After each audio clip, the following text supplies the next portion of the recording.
Assalamualaikum warahmatullahi wabarakatuh. Sahabat Signori yang penuh semangat. Bertemu lagi di channel Armiadi Signori, channel kita sumber inspirasi dan motivasi. Sahabat Signori, hari ini kita tetap dengan narasumber yang luar biasa, dengan Dr. Zaini Abdullah. Dan ini adalah video yang ketiga atau bagian yang ketiga. Di video yang kedua, Dr. Zaini telah bercerita banyak tentang perjuangan gerakan Aceh Merdeka di luar negeri. Perjuangan dari masyarakat Aceh yang ada di Malaysia yang menduduki kantor UNHCR sehingga mendapatkan suaka politik di banyak negara. Dan juga bagaimana mereka mendidik calon pejuang Aceh di Libya. Untuk yang episode ketiga atau bagian ketiga, ini akan luar biasa sekali. Karena kita akan membicarakan tentang persoalan besar yang belum terselesaikan sampai 15 tahun perdamaian Aceh, yaitu mengenai bendera dan logo Aceh. Di sini kita ingin tahu bagaimana sebenarnya ketika perjanjian itu bagaimana disepakati dan apa yang seharusnya dilakukan sekarang sehingga persoalan ini terselesaikan. Karena persoalan ini telah menimbulkan banyak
terus didengungkan tentang bendera dan logo yang katanya di UPA itu boleh, tapi sampai sekarang kan mungkin belum ada kepastian hukum sehingga belum. Komentar dari Abu ini ya. Sebenarnya itu payung hukum sudah ada. Sudah ada. Ya. Karena kanun-kanun ini dibuat berdasarkan substansi daripada ini apa namanya, MUI Helsinki. Ya. Ya. Pada untuk MUI Helsinki ini yang menjadi apa namanya penandatanganan di pihak GAM Malik Mahmud, ya. Ya. Sedangkan Hamid Awaludin ya, itu pemerintah Indonesia, ya. Kemudian ini salah satu yang menjadi debat hebat betul, ya. Yang menyangkut dengan bendera, ya, dan logo, dan juga partai lokal di Aceh, ya. Yang akhirnya itu berjalan baik juga, ya. Bisa jadi oleh karena taktik dalam apa namanya perdamaian itu, ya, kita gunakan seluruhnya, ya. Malah karena sesuatu yang tidak bisa disetujui di meja perundingan, kami bawa keluar, ya. Salah satu misalnya itu yang biasanya Pak Malik Mahmud, saya, kemudian Hamid Awaludin, ya, kami bertiga, dan malah kadang-kadang itu termasuk Farid Hussein, termasuk Yuha tahu kan? Ya, Yuha Christensen. Ya. Jadi kita ngopi malam. Ya, di mana ini? Di Helsinki. Di Helsinki. Ya. Di Helsinki. Ya. Kita tidak lagi membicarakan soal yang tidak bisa dicapai ke kesepakatan. Ya. Keluar aja. Ya. Ya. Ini misalnya di sini ini menyangkut dengan ini misalnya, ya. Ya. Ini kan nampak. Ini sini Pak Hamid. Ya. Kemudian saya sendiri, kemudian Malik Mahmud, kemudian ini Artisari. Ya. Ini yang waktu duduk di dalam. Ya. Waktu keluar sering kami bertiga. ya. Pak Malik, Pak Hamid dan saya, ya. Ini pinggir sungai. Pinggir sungai. Waktu itu dingin, sangat dingin di ini di depan hotel ya? Bukan, di tengah hutan. Tengah hutan. Itu bukan di hotel. Emang rumahnya cantik betul. Di tengah hutan mereka. Namanya dekat ya, dekat. Nah, saya ada juga berkunjung ke situ. Ada, saya berkunjung. Apa namanya ini? Stolen kalau kata. Ini tempatnya. Gedung perundingan tampak di belakang ini gedung perundingan. Di tengah hutan ni. Ya. Ya. Gedung perundingan tampak di depan. Ya, ini dalam ruang apa perundingan itu sendiri, ya. Jadi itulah hal yang misalnya menyangkut apa saya bilang tadi, partai lokal, ya. Itu sangat alot pada saya. Alot, ya. Tapi akhirnya walau macam mana terselesaikan juga. Jadi diselesaikan. Kalau saya sebutkan begini boleh, diselesaikan di meja kopi. Ya, di luar perundingan. Ya, di luar perundingan. Kamar perundingan, begitu. Di ruang perundingan, ya. Jadi seperti ini di pinggir sungai, gitu kan. Kemudian hubungan selalu dengan Jakarta, termasuk Pak JK. Ya. Pak JK malah ingin bicara langsung, ya, dengan pihak kami, ya. Waktu itu Pak Malik yang lama betul dia bicara. Ya, akhirnya itu terselesaikan semua, tanpa ada halangan apapun, ya. Ini yang kita gunakan taktik perundingan. Kalau tidak ini kita pakai, tidak bisa, ya. Oke, kemudian damai. Kemudian, ya, kemudian persoalan bendera itu juga tercantum, ya, bahwa pemerintah Aceh, ya, berhak itu mempunyai bendera sendiri, ya. Dan juga lagu himne dan sebagainya. Malah oleh JK mengatakan, kenapa tidak boleh Provinsi Aceh memakai bendera sendiri? Yang provinsi lain sudah bisa memakai. Mereka punya bendera sendiri. Sepak bola pun memakai bendera. Ya, klub bola ada bendera. Di situ dipermudahkan begitu. Jangan ini terjadi sesuatu kalau disebut dengan sentimen yang tak pernah berujung, gitu. Ya. Mana bisa begitu, ya? Jadi beliau melunakkan suasana, menurunkan tensi, ya, dengan bergurau begini misalnya, dan diterima, ya. Dan menyangkut dengan substansi daripada loga ini sendiri, ya. Maka DPR membuat kanun tentang bendera. Kanun ini sudah sudah setuju semua pihak yang anggota DPR, dan dibuat sebagai kanun ini, dan sudah ada sebagai lembaran daerah, kan. Itu sudah sah, karena sesudah itu tidak pernah dapat rejection, ya, daripada pemerintah pusat. Batas waktu terlewati, ini sudah sah harusnya. Ya. Tapi begitu kita mencoba menaikkan ini, kan, sudah dapat tantangan. Jadi akhirnya pembicaraan ini yang paling alot ini dari berbulan-bulan ini, ya, yang disponsori oleh Kementerian Menko Polhukam, ya. Mereka yang memelopori ini lanjutan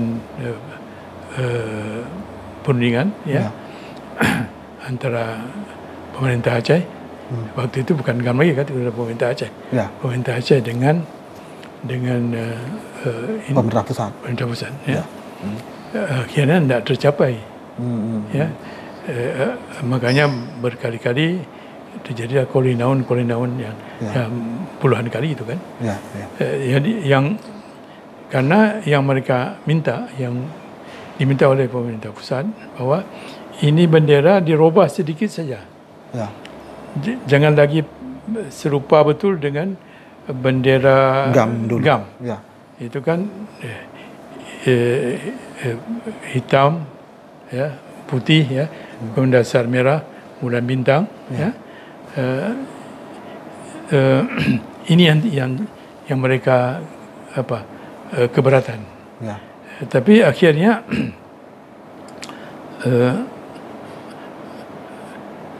begini. Itu sebagai keberatan mereka. Jadi yang mereka ingin supaya ini dirubah sedikit, jangan serupa betul. Ya, alasan mereka jangan serupa dengan bendera separatis. Tapi kalau dibilang separatis tidak benar. Oleh karena kalau itu alangkah bodohnya itu pemerintah sesuatu negara ingin berdamai dengan separatis, gerakan separatis, ya kan? Karena ini sudah tercakup semua. Jadi tidak bisa digolongkan lagi sebagai separatis. Sudah ada bergaul, berunding. Perundingan itu melalui juga di luar negeri, yang disponsori, ada dimediasi oleh malah orang yang terkenal begitu, sebagai mediator. Walaupun ini tidak seluruhnya setuju dikatakan mediasi, mediator. Ini tidak bisa karena kami tidak mau, tidak pernah mau itu. Seperti misalnya mereka ingin supaya di Jakarta ataupun negara-negara Asia misalnya, kami tidak mau. Yang kami mau perundingan itu mesti di luar negeri. Kemudian sudah damai, Abu Dotto kan kemudian jadi gubernur Aceh. Bisa sedikit Abu Dotto beri gambaran bagaimana sih dinamika pada saat Abu Dotto jadi gubernur pada saat itu? Di satu pihak memang kita bersyukur kepada Allah karena berhasil apa yang kita dapat. Walaupun prosesnya ini lama betul. Waktu sesudah Irwandi kan saya naik, itu untuk mendaftarkan kami diberi kesempatan bisa mendaftar melalui, karena kami tidak punya partai kan, mesti independen.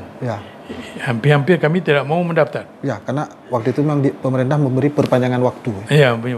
Sehingga akhirnya kami diberikan waktu perpanjangan. Ini yang kami gunakan. Sebab kami hampir tidak mau mendaftar. Tapi begitulah karena meyakinkan juga pihak-pihak mediator itu sendiri, kami diberikan kesempatan untuk ikut pilkada. Yang akhirnya kami menang kan. Kan setelah jadi gubernur ada beberapa pencapaian dari Abu. Mungkin dari beberapa pencapaian tersebut ada yang paling berkesan Abu dengan pencapaian Abu sebagai gubernur pada saat gubernur mungkin. Tapi yang ingin saya tambahkan sedikit begini ya. Soal pencapaian itu bergantung kepada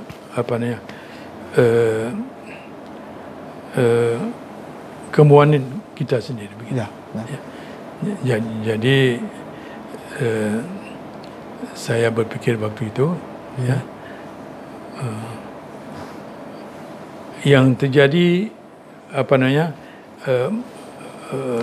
pendengaran yang kurang enak, misalnya itu timbulnya pada waktu itu inisiatif di pihak-pihak Ala Abbas misalnya. Jadi mulai dari Alas, kemudian Aceh Tengah, kemudian Barat Selatan. Mereka ingin mendirikan provinsi sendiri.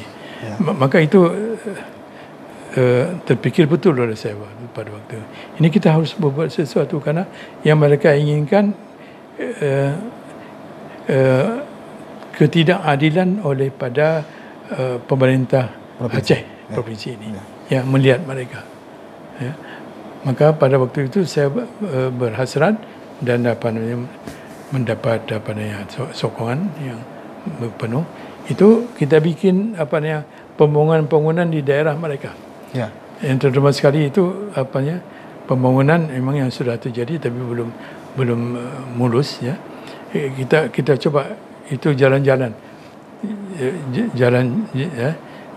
misalnya dari Takengon ke Melabu ya. Kemudian dari Gaya Luas ke Abdia, kemudian ke Aceh Timur ya. Jalan-jalan itulah yang seperti misalnya jalan yang sangat memuaskan, jalan KKA. Ya, Jalan Gunung Salak. Ya, betul. Ya. Luar biasa ramai sekarang. Luar biasa ramai. Ya. Tapi kalau tidak dibuat maintenance itu rusak nanti itu. Ya. Ya, itu harus luar biasa kan, karena hasil-hasil mereka itu bisa langsung ke Medan ataupun ke Aceh begitu. Aceh pesisir ya. Jadi sesudah ini terjadi diam ala Abbas ini. Ya. Satu lagi yang paling menarik saya ya, masih ingat betul, itu misalnya ini di daerah yang tidak pernah mereka mempunyai perasaan bahawa merdeka di Indonesia ini. Oh ya. Ya, Bulu Semar. Ya. Bulu Semar. Ya.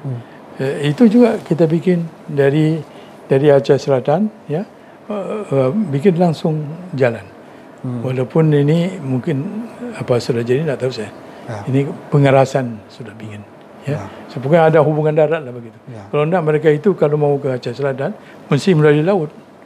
Ya, itu bukan semua itu bisa dijangkau oleh semua orang kan. Ini salah satunya. Kemudian yang lain lagi seperti apa yang kita lihat perlu yang kita harus lakukan. Misalnya pada waktu itu yang belum terjadi, misalnya tentang kanun syariah, ya, jinayah misalnya, ya. Waktu itu kan, waktu Pak Irwandi tidak terjadi ini. Tapi waktu saya tekan itu semua. Ya. Karena alasannya mudah bagi orang luar yang bukan Islam. Ya. Kita bilang ini kan kemauan daripada rakyat, mayoritas Islam. Mereka mau yang ini. Mana bisa kalau kita duduk sebagai orang tua mereka, tapi kita tidak perhatikan ini. Tidak bisa. Siapapun itu mesti demikian. Ya, kalau tidak, kita diturunkan oleh mereka. Ya. Jadi ini suatu alasan yang kuat yang mereka terima akhirnya. Kemudian yang lain lagi misalnya kan menyangkut dengan itu, kita buat misalnya ini bank misalnya, jadi bank konvensional menjadi bank syariah. Ya. Itu kan malah menjadi Aceh ini menjadi pionir. Ya, pionir ya. Yang daerah-daerah lain mau juga demikian. Dan alhamdulillah berhasil. Ya kan? Jadi aset yang dibuat oleh yang di sini kita gunakan bank kepunyaan daripada pemerintah Aceh sendiri, Bank Aceh ya. Itu bagus betul asetnya, perkembangannya. Walaupun ini sulit pencapaian ke sana tidak mudah ya. Dapat tantangan luar biasa. Yang lain lagi misalnya ya, yang paling monumental pada waktu itu kita ingin pelebaran daripada masjid. Masjid Baitur Rahman. Alhamdulillah itu berhasil. Ya, Allah mengizinkan kita mengerjakan demikian. Ya, sebagai pemegang amanah. Ya, kita hanya meneruskan amanah ini supaya disampaikan menurut apa yang dikehendaki oleh agama, ya, dan mendapat rahmat daripada Allah Subhanahu Wa Taala. Kan? Ya, sebenarnya untuk Masjid Raya ini bukan hanya itu. Ini tahap pertama itu. Jadi sampai ke, saya dengar-dengar sampai ke sungai itu? Sampai ke sungai. Ya. Oke. Itu kasetnya mungkin masih ada, mesti masih ada. Ya. Karena yang kita inginkan supaya pemerintah selanjutnya itu menerusi. Ya. Karena kita mencoba bikin sebagai sentrum, ya, Islamic Center. Ya. Ya. Islamic Center di situ. Ya. Di situ lengkap dengan apa namanya masjidnya, kemudian bangunan-bangunan sekolah universitas, ya, dan untuk pendidikan Islam dan sebagainya. Ya. Jadi yang kita harapkan. Tapi waktu saya belum tidak tercapai. Kami tidak cukup waktu kan. Ya. Oke, Abu. Sebagai individu tentu dari muda kemudian terlibat perjuangan, kemudian menjadi gubernur, pasti ada masa-masa sulit bagi Abu. Di mana kira-kira yang paling sulit jadi Abu? Apakah malah justru setelah perdamaian, Abu? Yang paling Abu ingat nih, masa sulit Abu? Saya ingat betul kata-kata daripada almarhum Tuan Sanidro. Ya. Ya.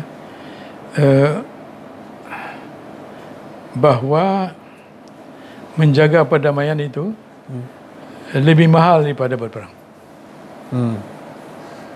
Ya. Mungkin itu beliau sudah mempunyai perasaan halus, ya, yang di Aceh itu terjadi demikian. Ya. Ya. Ini terutama sekali oleh karena kekompakan yang demikian hebat, sehingga kekompakan ini menimbulkan kekuatan yang luar biasa. Ya. Salah satu contoh saya bilang, ya, ini kekompakan di antara gerakan Aceh Merdeka itu sendiri, ya, angkatan perangnya, ya, pimpinannya, ya, pimpinan sipil atau pimpinan tentara, itu semua bersatu. Ya. Ya. Sami'na wa ata'na, apa yang kita katakan berlaku itu. Ya. Ya. Ya. Contoh salah satu. Ya. Waktu kolapsnya di perundingan di Tokyo, ya. Ya. Yang semua tahu itu akan mengakibat luar biasa. Ya. Ya, itu darurat militer. Ya, sehingga semua yang ikut pada waktu itu merasa sedih betul, ada yang menangis. Ya. Sehingga untuk memperlihatkan ini bahwa kita tidak pernah menyerah, karena yang mereka itu menyerah. Oke. Ya. Jadi bagi perjuangan kami yang sudah hebat ini begini, ya, ya, tidak pernah kenal kata menyerah. Maka ini terpaksa kita ngangkat telefon bicara ke pedalaman, ke Aceh, di tengah gunung sana. Ya. Ini perundingan sudah kolaps, tidak bisa diteruskan. Kita diminta supaya menyerah. Ya. Kami sudah putuskan bahwa ini tidak pernah kita terima untuk menyerah. Apa saudara-saudara setuju semua? Semua sami'na wa ata'na. Ya. Ya. Jadi bagi kami tetap mengikuti perintah daripada atasan. Itu timbul kekuatan yang luar biasa. Tapi sekarang apa yang terjadi? Sesudah ini kita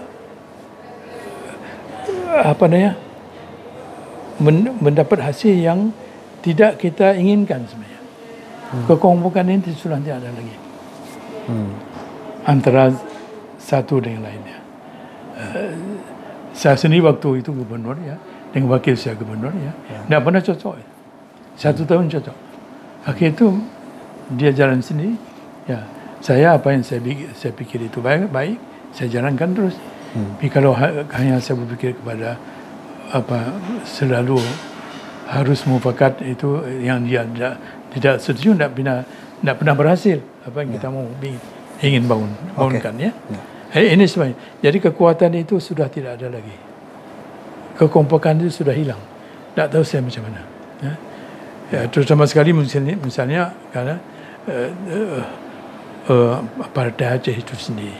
Ya. Harusnya kita kalau kuat itu sebagai Partai Aceh, ya, itu akan menyebabkan kemauan kita tidak pernah bisa tidak tercapai. Ya, oke, Abu Dotto. Kemudian kan Abu Dotto lama di Swedia. Berapa tahun ya kira? Tadi 1981 sampai 2006. Ya, tentu banyak hal yang mungkin, maksudnya begini, adakah hal-hal yang bagus dari sana yang bisa kita terapkan di Aceh nih, nilai-nilai yang dari negara Eropa sana? Di sana itu rakyatnya patuh.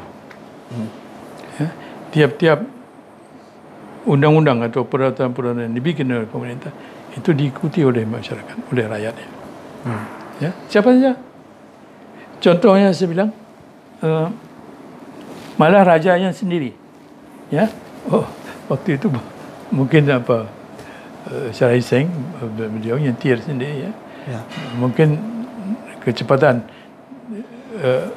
di luar daripada yang tertulis, kena denda itu. Dan rajanya patuh bayar. Kalau raja lah mungkin, ya. Tapi yang ini contoh satu lagi, kepala polisi, ya, Kapolri. Kalau di sana kepala polisi negara lah, ya.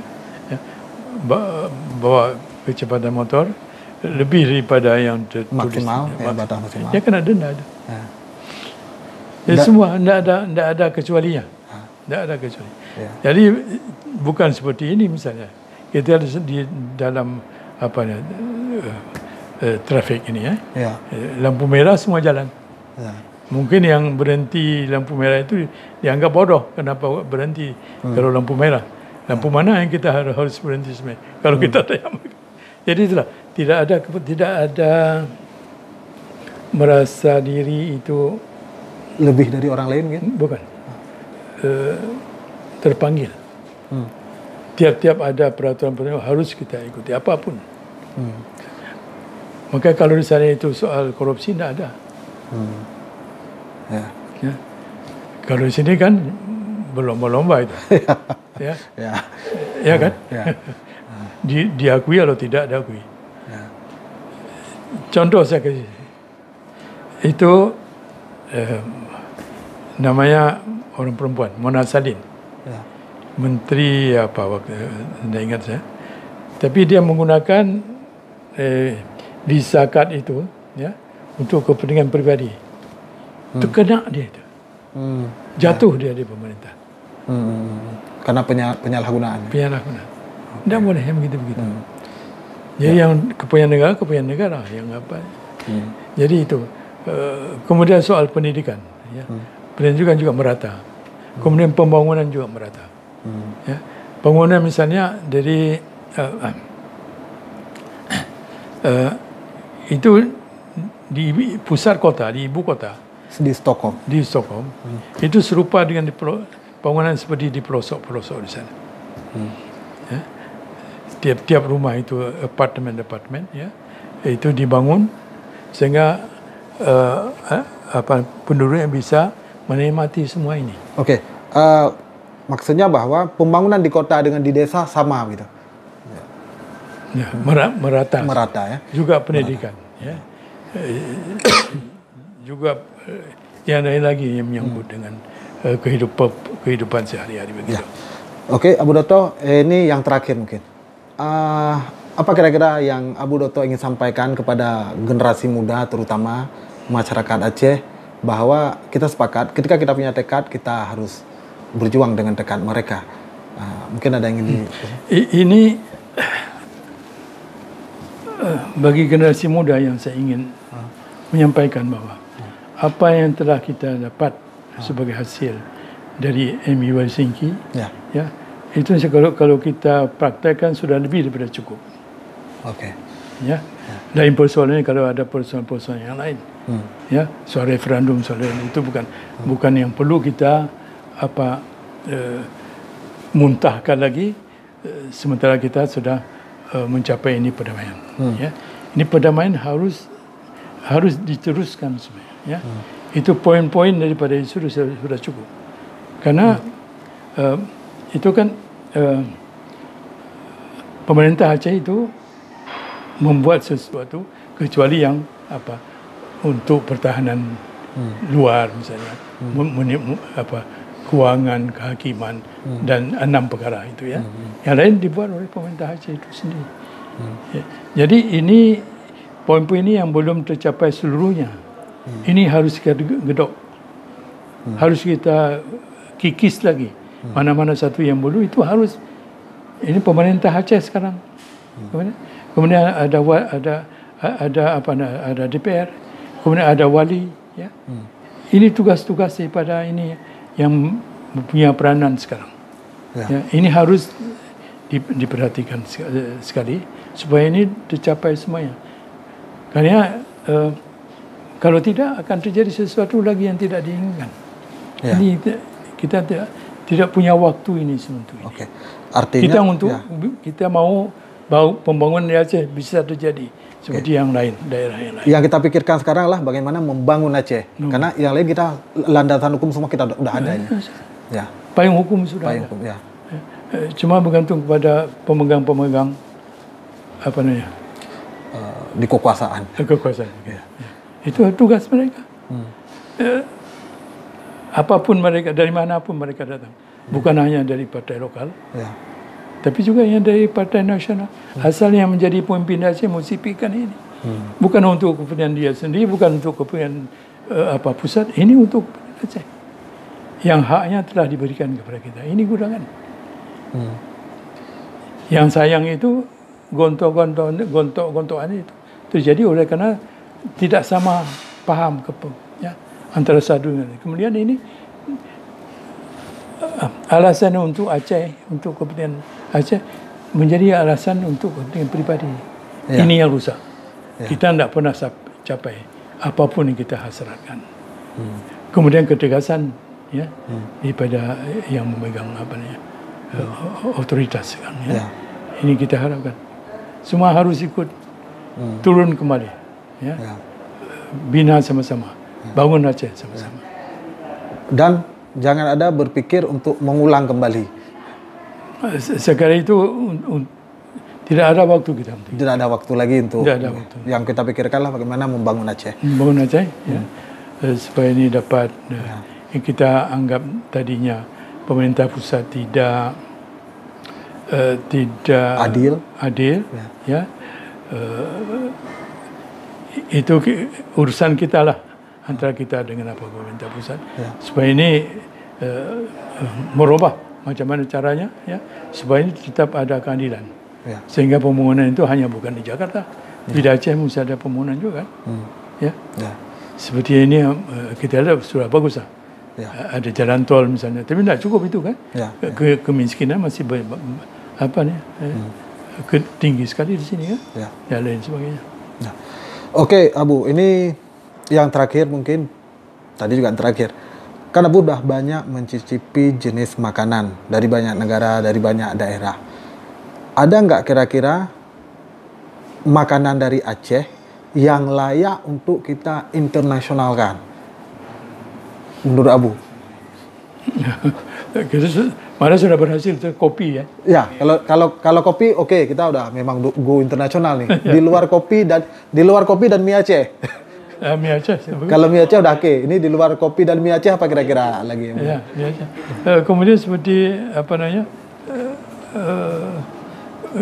kuliner Aceh misalnya, kari dan sebagainya. Itu bagusnya. Mereka suka itu. Kari kambing deh. Kari kambing, tapi jangan terlalu pedas. Mereka tidak pedas. Oke, Abu Dotto, terima kasih sudah menerima kami dan kita banyak menceritakan tentang pengalaman Abu Dotto pada saat muda, berjuang dengan tekad penuh. Kemudian Abu Dotto juga walaupun seorang pejuang yang mungkin keras, penuh semangat, tapi juga cinta damai, sehingga kemudian terjadi perdamaian. Dan akhirnya Aceh kemudian kita bisa pada fase memang berpikir untuk membangun. Oke, terima kasih. Baik sahabat Signori yang penuh semangat. Demikian perbincangan kita dengan Abu Dotto. Semoga saja perbincangan kita hari ini mampu memberi inspirasi kepada kita, memberi motivasi kepada kita bahwa hidup ini harus ada prinsip dan kita harus berjuang untuk prinsip kita. Dan kita juga harus menjadi manusia yang cinta damai. sehingga semuanya bisa dimusyawarahkan. Baik, sekian, terima kasih. Assalamualaikum warahmatullahi wabarakatuh. Waalaikumsalam.